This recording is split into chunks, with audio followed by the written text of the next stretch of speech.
I tempi si dilungano, non capiamo neanche i motivi, dovevano partire con le opere complementari dei viadotti e attualmente sono fermi. Questa cosa è estremamente preoccupante, soprattutto verso il periodo estivo. Non c'è più tempo sul tratto maledetto della 4, segnato in poche ore da 5 incidenti che solo per caso qualcuno potrebbe dire miracolo non hanno provocato vittime. I primi 2 verso le 8 tra San Stino e Cessalto, con diversi mezzi pesanti coinvolti, anche un camion che ha perso il carico di carta. Poco dopo le 10 il più grave all'altezza di Noventa di Piave, con un maxi tamponamento tra tir in direzione Trieste. 2 i feriti, sul posto anche l'elicottero di Treviso Emergenza.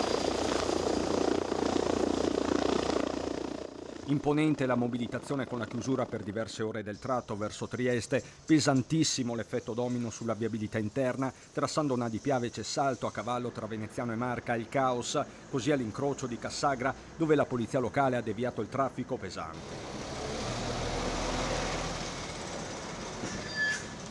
Alle 13, quarto incidente a Meolo con un autista che non si è accorto della coda presegnalata dai pannelli e ha perso delle lastre di marmo. Anche qui tanta paura ma nessun ferito. Copione simile dopo le 16 tra San Stino e il nodo di Portogruaro con un ferito lieve, ed è da questo angolo di Veneto orientale a ridosso con il Friuli che parte un appello ai governatori Zaia e Federica. Io penso sempre che sia la Regione a dover coordinare questa sviluppo, no? È lei l'ente preposto, sono le 2 regioni proprietarie dell'ente gestore, pertanto che siano loro a muoversi verso questo tratto. Ad aggiungersi anche Paolo Bolla, titolare dello storico bar di Cassagra, proprio all'incrocio. È una vita che chiediamo che facciano sia la strada, sia le strade e sia l'autostrada. È l'unico tratto dove i lavori sono fermi, hanno fatto da Sestino in avanti e qua non hanno fatto niente. Diventa un imbuto questa autostrada, diventa un tratto della morte purtroppo.